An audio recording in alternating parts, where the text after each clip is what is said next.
Hey guys, what's up? My name is Lauren. Welcome back to the channel. Today I want to talk about the World Wide Web. World Wide Web. There's a few things that I want to go over, right? We want to talk about marketing on the web. We want to talk about why it's considered a web, and then how we can position ourselves appropriately to have multiple channels coming into what we're displaying online. So, for example, if you've ever created a website, right? A website out in space, right? We're going to think of the internet this way. You create a website, and if we pull it out just a little bit, there's nothing around it. There's no channels leading to this bubble, leading to this website.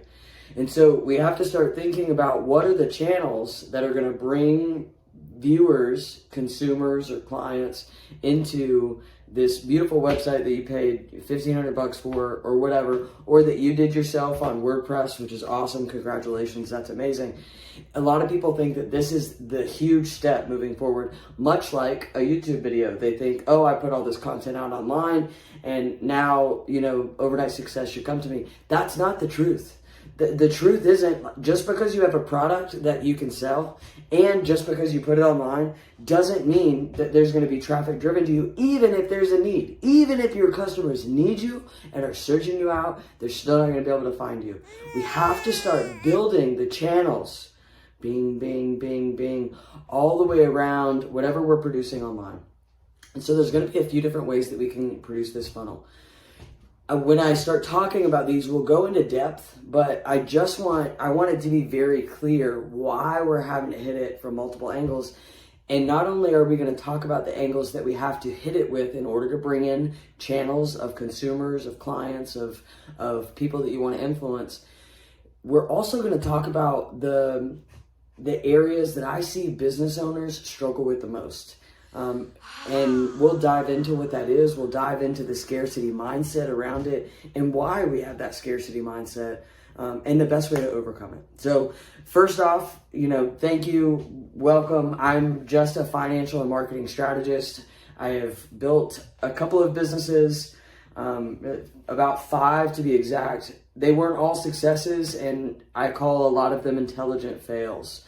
I have the experience around taking the risk and punching through challenges, but I also came up against a lot of challenges in most of those businesses. In 2 out of those 5 businesses, I was able to sell.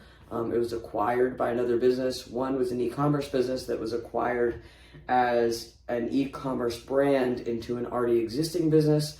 And then we also scaled and created a trucking logistics company that was acquired by one of the managing partners. So they were successes, but they were also intelligent fails. It doesn't qualify me much more than just saying I have been through this. I have seen how to scale things. I've seen what going from 0 to 50,000 in less than 6 months looks like, at least for one of our businesses. I also know the struggles that it is in being an owner operator and trying to juggle a bunch of these hats all at once. And marketing is one of those hats, right? The financial strategy is one of those hats. So we're just going to dive in just a little bit. So right now we're talking about the World Wide Web, right? Boom. This is the World Wide Web. There's a big website that you made last year with somebody you hired on Fiverr, Upwork. Maybe it was a college friend that helped you build it. Maybe it was, another one of your friends that you've trusted to be able to do this. They built you this beautiful website, beautiful colors, beautiful name. They've got you a domain. You forked out $1,500, maybe $500, maybe $2,000 to have this thing built out. And now it's just sitting there. It's sitting there in space, y'all. Like, it's not getting any traffic. Nothing's coming of it. You can't figure out why your business hasn't taken off because you know that you have a solution that people want. There's going to be a few ways that we can do this, though. So we have this out in space, and what we want to do is create the funnels. Well, the funnels are going to be a couple of different things. The first one that I'm always going to bring up is a Google My Business profile.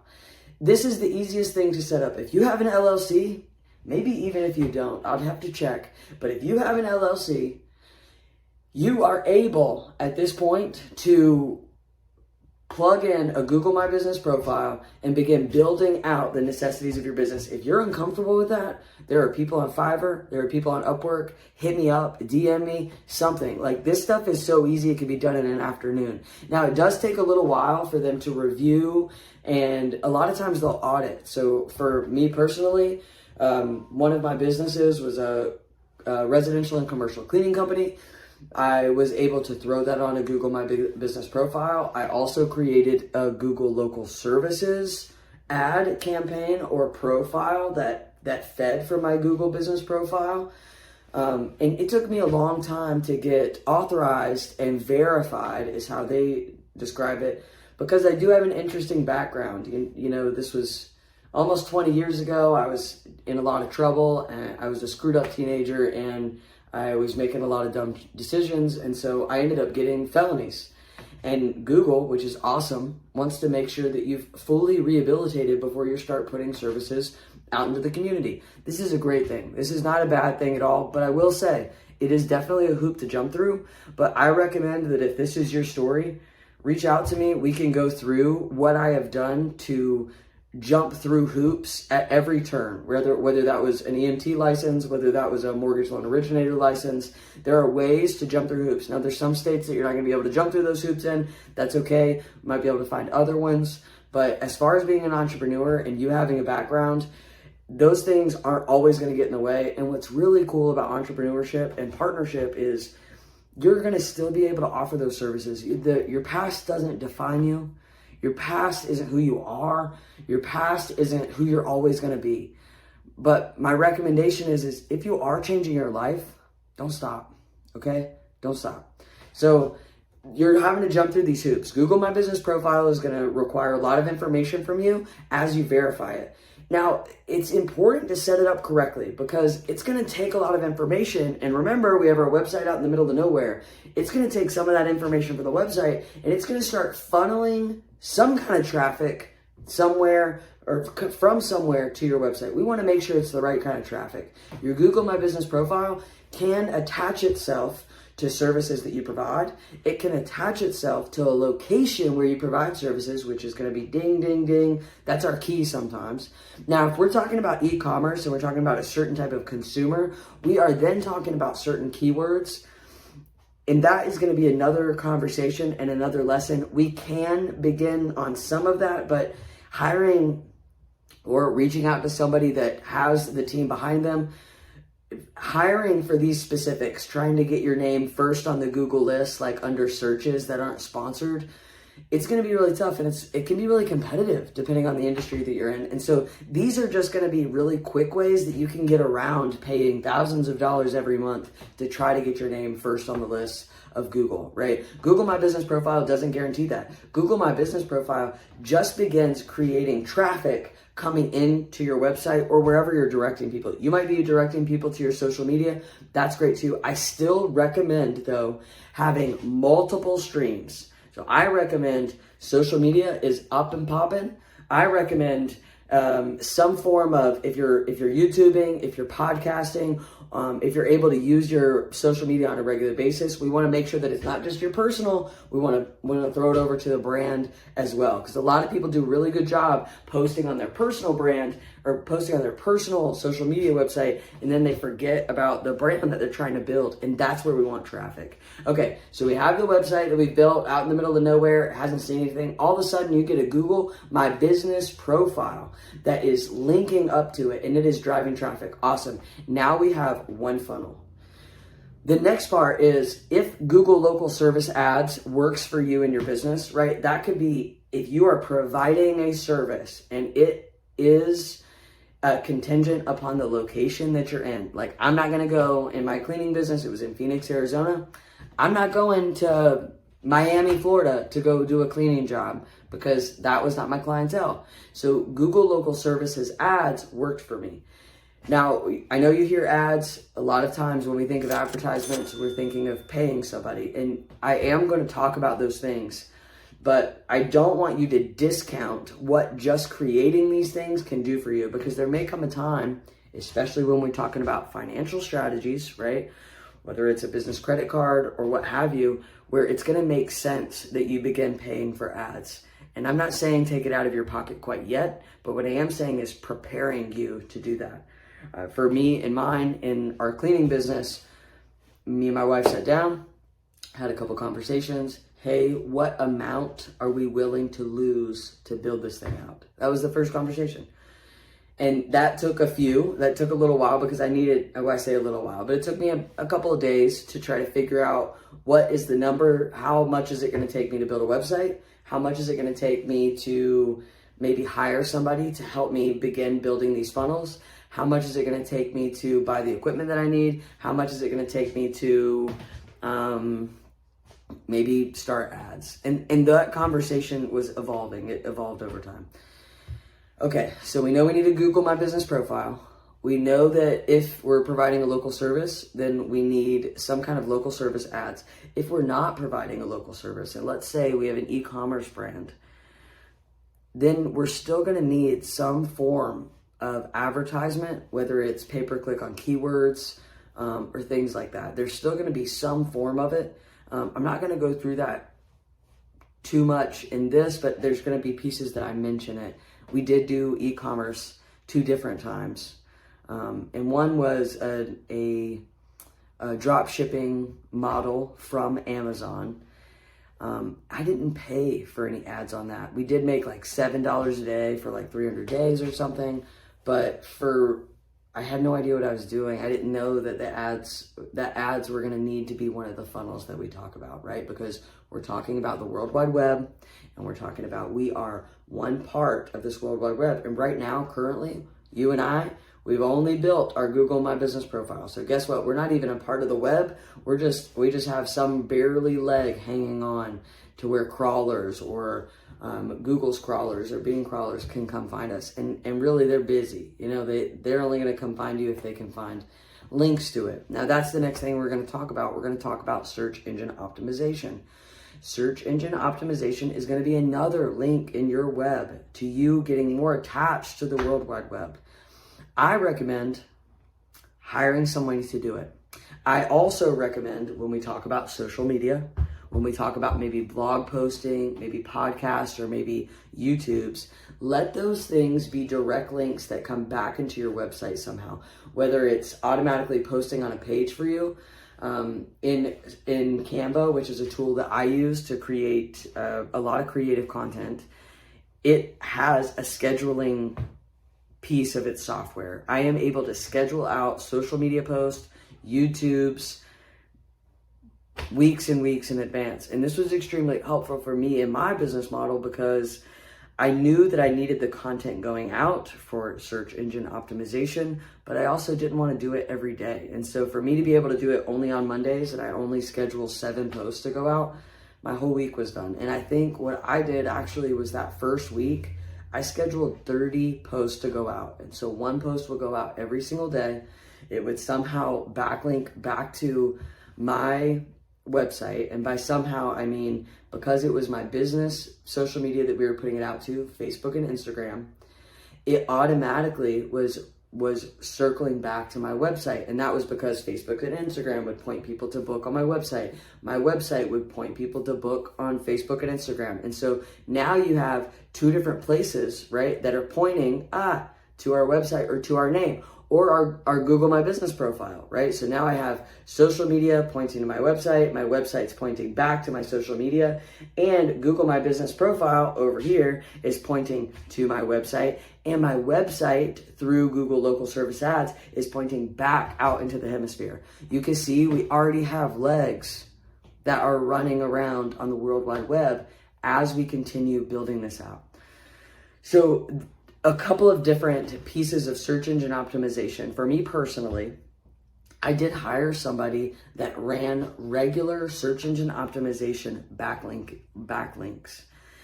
And what this means is they're kind of running around on the web and they are essentially building content based on your industry or expertise that is pointing back to you. So we just talked about, we have all these legs that are pointing to and from our website or wherever we're driving traffic to. Backlinking is doing the same thing. Now they might not be as strong of funnels coming into your website, right? That might be a very small kind of thin line that comes back, but not everywhere on a spider's web is going to be the strongest link. And so we have to think of it in those terms. It just needs to be linked enough to be able to hold itself up and hold itself inside the web to be able to be crawled by Google, by Bing, by Yahoo, you name it, we want it crawled. And this can also go in a lot of different ways, right? Like creating a profile on Yelp for your business is going to be part of that. The Better Business Bureau is going to be part of that too. Anywhere that you can go to register to say, hey, I'm a business and I'm located here, is going to continue those links. That's going to point back to that space that you're trying to get people to engage with you on.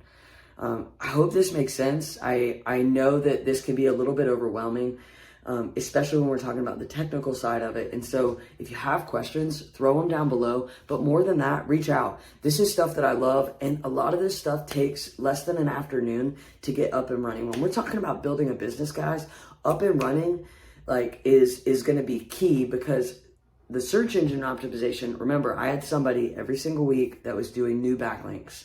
And so that search engine optimization was happening every week. A new backlink would pop up. Every week, a new backlink would pop up. Every week, a new backlink. So all of a sudden, I'm getting stronger inside that web, which is only creating momentum. And so I tell a lot of people when it comes to SEO, it's like a slow burn. Like we want to turn on the oven over here, and we want a slow burn to start building momentum in our business. And SEO is going to do just that. But first, we have to have everything set up appropriately. Google My Business profile.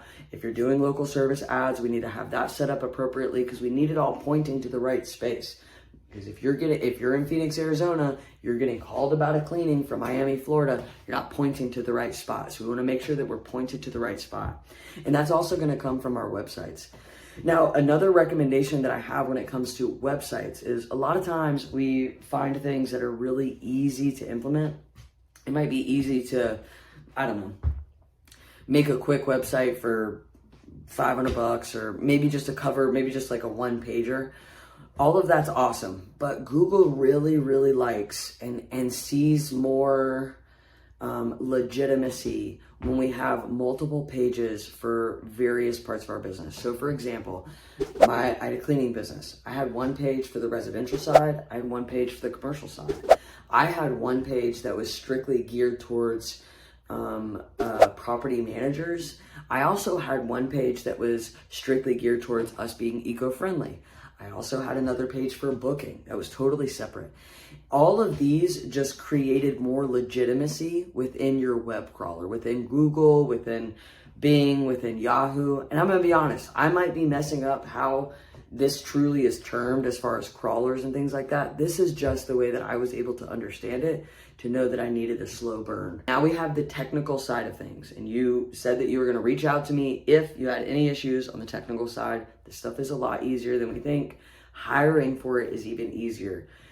I want to talk about when I'm saying ads and when I'm saying hiring. The first thing that a lot of business owners think about is, oh my God, that's money going out, but I am trying to get more money coming in. Yes, you are trying to get more money coming in, and I'm really proud of you. You are building your financial future, you're building freedom in your financial future, and you're building up a brand that is yours. That's awesome. But we can't have a scarcity mindset, okay? We have to think about this stuff in terms of give and take. If you're not willing to give, the world may not be willing to give back.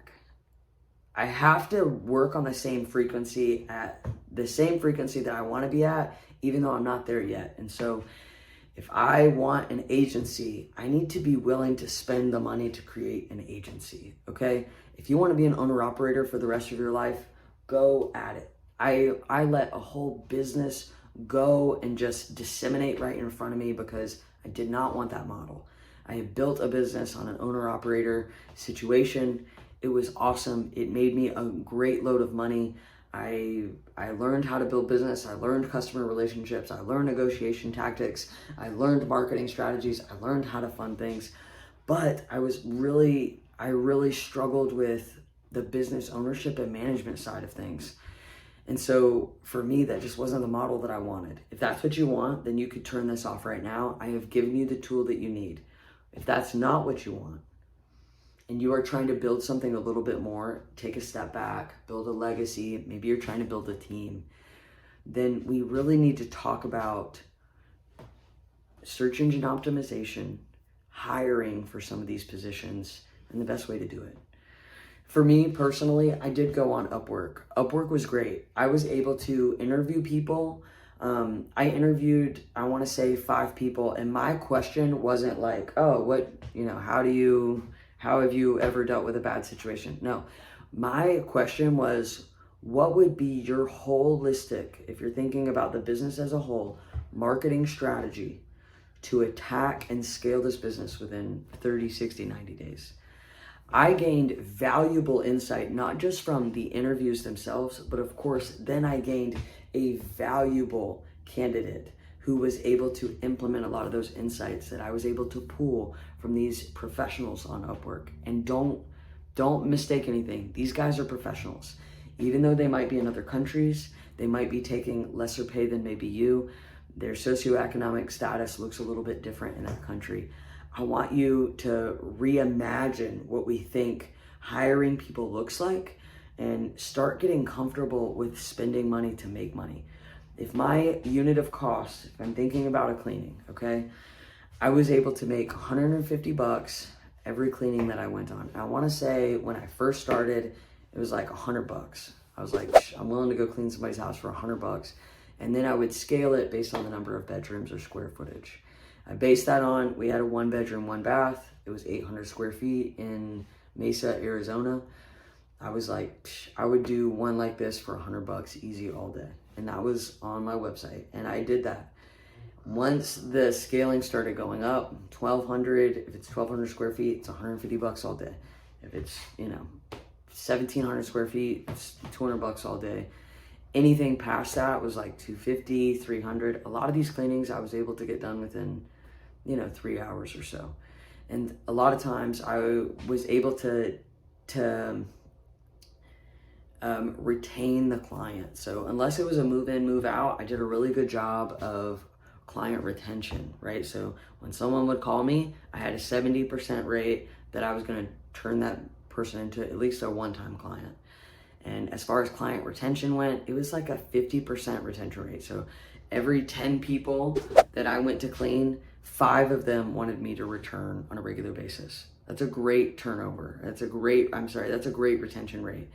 But let's say that yours isn't as sticky, or maybe your industry is even stickier. Now we start coming up with some numbers that are comfortable for us to start spending for other things. And we're talking about marketing, remember? So for me, if $100, which was really just my time, and it really only took me about an hour and a half, maybe 2 hours if it was bad. There was a couple bad ones that was, oh man, it was no human should have been in there doing it. Took me maybe 3 hours. So we're talking $100, 3 hours max, right? That's the stuff of like, that stuff like no human should have been in there cleaning that stuff. Typically it would take me about an hour and a half. Okay, so now we know we have $100. That's the unit that we're working with. Now, what does Google local service ads look like? And then what does search engine optimization professional look like doing that on a regular basis? For me, I had a gentleman who would work 15 hours a week at $7 an hour. So I'm not sure, what's that? 5, 15, that's 45. That is 60. So that's 4 times 15 plus 60, that's 120. 4, that's 8. So it's a little less than that. So almost $105 a week is what I was paying this gentleman. Okay. So now I know I have $105 in a week that's going to go to a person. I didn't do this right off the bat. I started making money first before I did the search engine optimization, if I'm being honest. But once I started doing it, it made sense because it just drove more traffic. But in my mind, this is what I had to think about. Okay, I at least need to make 2 cleanings to make a profit that week on search engine optimization. When I started the search engine optimization strategy, I was getting calls 3, 4, 5 times a day. And remember, I have a 70% customer turn rate, so I was able to turn 7 out of 10. if I'm getting 5 calls a day, that means I'm at least able to turn 3 of those people and clean them. People want to have their house clean. They want somebody to answer the phone. They want somebody to clean their house. They want to know when you're going to be there and how much it's going to be. That's all these people want to know. I was able to turn 3 people a day. This is insane, all right? And when we start doing the math there, at the low end, I'm making $300 a day. That's, I was working 7 days a week at the time, so that's $2,100 a week. Guess who just, that was $1,900 a week, $1,800 a week after SEO. That was an easy spend. But we have to get in our mind of what is an easy spend and what is not an easy spend. On another note, right, when we start talking about Google local service ads, you do pay for them to click on your phone. That is what Google has done, is they verified that you are a real person, you're a real business, you do real business, you're licensed properly in the state, and they also verified that your background is comfortable for the services that you're offering. This is great. People are paying for that. And this is the stuff that you're finding when you're going on Maps, when you're going on Google, when you look up a cleaning lady in your area and it shows you on that little map, boom, she's right here, here's her number. That's Google local service ads, guys. You do pay for that lead. And that lead can vary based on whatever is going on in society and how often you get clicks or how often you're driving traffic. Because remember, if we have all of those other things happening that Google calls you an expert in the space, you might not have to drive traffic by Google local service ads. In the worst part of Google local service ads for me, it was $50 per client. But guess what? I have a 70% client turn rate, so I'm able to turn those people into clients for 10 calls every 7 people. If it is $50 per person, well, I at least know that I've made $50 in profit. And remember, we talked about this, all right? So if that's 3 cleanings a day, we'll just call that's $150 in profit per day.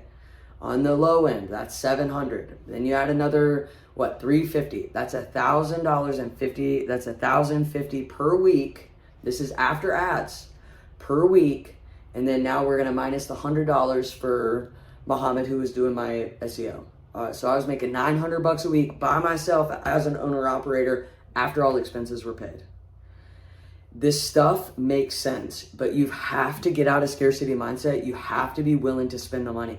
You have to be willing to sit down with somebody. I'm a financial strategist. I'm a marketing strategist. That's what I do. I love the numbers. I love playing around with them because even we just saw right there, the numbers worked on that one.